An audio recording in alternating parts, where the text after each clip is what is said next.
This is Extra Paycheck Podcast, episode number 114. You're listening to Extra Paycheck Podcast, where you will learn how to build and grow your own successful online business. Now, here's your host, Alex Soul. Welcome to yet another episode of the Extra Paycheck Podcast. This is episode number 114, and today we will be talking about the real cost of starting an online business.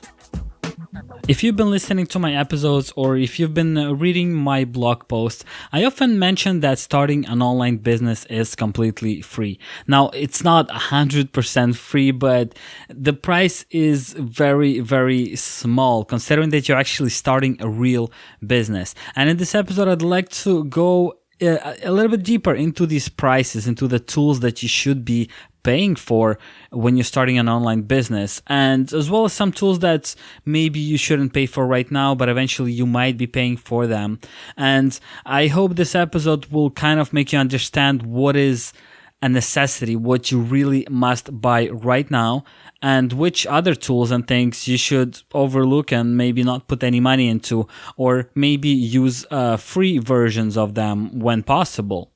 So let's get straight into it. The very first thing that you need when starting an online business of any sort, you need a website. This is a foundation of your business, and there's no way to go around it without having a website. Now, website usually has two things. The domain name, that's actually the address of your website that people type in the browser, and the hosting. This is that online space where your website actually lives. And those things are, in my opinion, a total must. You need to have those things if you want to start an online business or have any kind of online presence, actually. And, to be honest with you, these things are really, really cheap these days. So a good hosting plan will cost you anywhere from $50 to $100 per year. You could pay a lot more than that. You could pay into thousands of dollars every single month for hosting. But a decent shared hosting plan will set you back no more than $100 per year. So that's less than $10 a month. Next thing is the domain name, the actual address of your website. Like in my case, it's extra-paycheck.com. And it really sucks that I have that dash. If I was to start over, I would make sure I don't have a dash in my domain name because, it doesn't look professional. It doesn't look good enough in my opinion, but I've decided to keep it that way for now. I've bought a few different domain names as well that redirect to it. If you go to extra-paycheckblog.com, it'll take you to my blog, or if you type in extrapodcast.com, it'll take you to my podcast, which also lives on my blog. That's a totally different story. So, in the end, you need only one domain name to make your business and your website look more professional, something like yourbusiness.com. That would set you back $12 to $14 per year. So that's about $1 a month. That's the cost of a domain name. One last thing that I think you must have when you're starting an online business is the autoresponder. You need to start building your emailing list as soon as possible, and you need a good service to help you do that. I often recommend Aweber or MailChimp. MailChimp is being my favorite right now. I've been using them for quite a few years now, and I completely love them. Now, with MailChimp, you can actually start for free right now. I'm not sure what is the limit there to the automation aspect of it, but they have recently changed the rules, and you could actually use MailChimp for free up to a certain level, which is really, really awesome. Now, if you move up that ladder and you pass that limit, you'll be paying like $10 or $15 per month to use them, which is also very, very low in my opinion. And why MailChimp is really awesome, because their delivery rate is in the high 90%, like 98% of the emails that you send out to your subscribers will be actually delivered into their inboxes. And if you go with some cheap or completely free email service provider, that delivery rate goes down so badly. It could go down to like 50% or even less. So imagine you have built a list of 1,000 people you send them an email and only 300 or 400 of them actually receive the email because that email provider has been blocked because it's considered a spam, or simply because they're cheap service and something went wrong with their server and your emails didn't reach your subscribers' inboxes. That would really suck, considering that you spend so much time and effort building that emailing list. So I would make sure that I go with a quality provider from the get-go, and I would start building that emailing list from the very start, because it's really important. And this is one of those things that you'll always have. This is your list of subscribers and potential customers, and you can't lose it. So if you go with a free blog, they might shut down your blog. If you start ranking well on Google search, and for some reason Google changes the algorithm and gets you off those rankings, you lose your rankings, you lose your traffic, but you still have those people on your list that you could contact at any time. And there's one trick that you should be doing if you're building an emailing list. You should make a backup every single week or every single month, whatever your preference is. You should make a backup of these contacts, because if that email provider decides to close your account or decides to shut down, whatever that is, you'll have a backup of all these emails that you've been collecting, and you could simply import them into a new provider, and you have access to all these people that want to hear about your products, they want to hear about your content all the time. So this is really, really important, and I highly, highly suggest that. So all in all, when you have your hosting, your domain name, and your autoresponder, it'll set you back maybe $250 a year or less. Folks, that's $20 a month to actually start and grow your own online business. I know for some of you, you might be saying, well, $20 a month is not free. I totally agree with you. It's not free, but it's such a small amount to start a business. Go offline. Try to open a store of any sort, or try to offer any kind of services locally where you live. It'll cost you hundreds or actually thousands of dollars every single month just to run that business.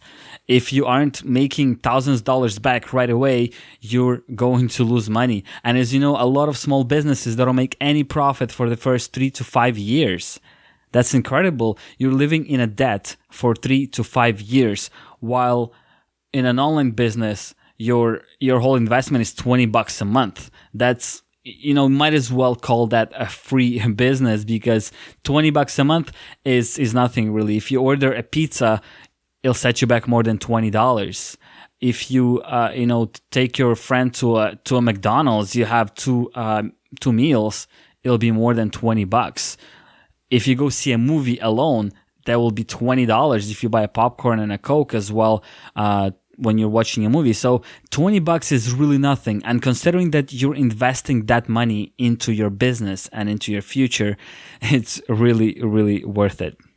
Now, if we move a little bit forward, at this point, I'm not spending $20 per month or $250 a year on my business. I spend quite a bit more, and you shouldn't be scared of that, because that's something that will come with time. As you're making money from your business, you'll understand that you should be buying other things, or that you could be investing into something that will make your business better, or that will make it more successful, or simply easier to run. So just a few things that I've been paying for are like the images. I use Deposit Photos, and they ran this really awesome special where they sold you 100 images for $1. So I think I bought like 200 credits to buy 200 images, and in the end, it comes out to only $1 per image that I could use on my blog. Now, you could use websites like StockSnap.io or Unsplash, and don't worry, I'll be linking to all of these websites that I mentioned in my show notes page. But as I was saying, you could use places like StockSnap.io, and they're having free images, copyright free images, and they're giving them out completely free, and you could use them on your blog. And I did that for a very long time. Now, my only issue with these websites or with these images is that a lot of other blogs are using the same exactly images, because they're fairly limited amount of photos and images that you could use for your blog or for your website available on these free resources like StockSnap and Unsplash. So I decided that I wanted different images. I wanted something more unique, something that less people use. So I went with deposit photos, and it's costing me $1 per image whenever I need one. And they have a huge selection, much bigger selection than other websites, than free websites. And to me, it's really worth it. If you think it's too much for you, then by all means, do not go for that. Do not spend your money on images when you could get free ones. Another thing is themes for my actual blog. So I used to have free themes back in the day, and for many different reasons, I decided to go with premium themes, and that cost me about $80 per year, which I think is a really, really good deal because unlike free themes, these themes that I pay for, the premium themes, are very, very versatile, and I could edit a lot of things in them. I could really make a blog look the way I really want it to look. Where with free themes, you usually don't have that option. You're very limited on the looks and the build of the theme, how it feels. So that's something that I've decided to invest in as well. And that was actually a while ago, 3, maybe 4 years ago, that I first purchased premium themes, and I'm loving it. Now, besides the fact that I could modify anything I want and customize it to the way I like it, I also have the support behind them. So when you pay that $80 per year, you have access to the support team who, people who know these themes very well, and they will help you out if you're stuck at something, if you don't know how to change a color or how to, move a block of text up or down or add something, whatever you want, anything custom on your theme, they will help you out and they'll take you through the steps, and it's all included in that $80 per year, which, in my opinion, is very, very good deal. Another thing that I'm paying for is keyword tools. Now, that's, once again, something that you could do for free using Google Keyword Planner. There's some other apps that you could use completely free, but I prefer to pay for my keyword tools because they're giving me a lot more information. They're usually faster, and I find that they're more, a little bit more complete, and they give me a lot more ideas for other potential keywords and all the relevant data that comes to keywords and keyword research. So I've tried quite a few different tools, and I've actually had pretty big keyword tools that are costing $100 and more per month approach me and give me free trials for a couple of months, so I could check them out and see if I like them and maybe write a blog post about them and write a review. And I haven't had the chance to check all of them out, but that's the typical price for a good keyword tool, between $20 and $100 per month. Once again, this is something that you don't necessarily need. Actually, you don't need that at all if you're just starting your online business. You could use a free keyword tool, which will give you enough information for certain things. But if you want to track your rankings, if you want to look at your competitors, if you want to track your link portfolios, then a keyword tool is something that I would highly recommend, but get ready to spend some money on them because those tools are not cheap at all. Now, there are a whole bunch of other things that I'm paying money for, like the podcast player that I'm using for my podcast is about $80 to $100 per year, where I could just use a simple podcast player that comes with my podcast hosting. Podcast hosting itself, that's another $15 or so per month just to host my podcast. And there are a whole bunch of little tools and things and services that I'm forgetting that I'm using. But in the end, I'm spending a lot of money on all of these things simply because they're making my life easier and they're helping my business grow. That's something that you'll get to eventually once you start making money. But at the very beginning, once again, all you need is a hosting package, a domain name, and preferably an autoresponder so you can start building your email list. If you want me to cover another subject on this podcast, if you have a very specific question, please don't hesitate and let me know. I'll look into your questions and I'll possibly do a whole podcast episode on the question that you might have about online business or any part of an actual online business. So head over to extrapodcast.com/114. This is where I'll be putting up the show notes page for today's episode, and that's where I'll include all the links and resources that I mentioned in the episode. And this is where you could get in touch with me by leaving a comment. Let me know what you think of this episode. Let me know what you think of the podcast in general.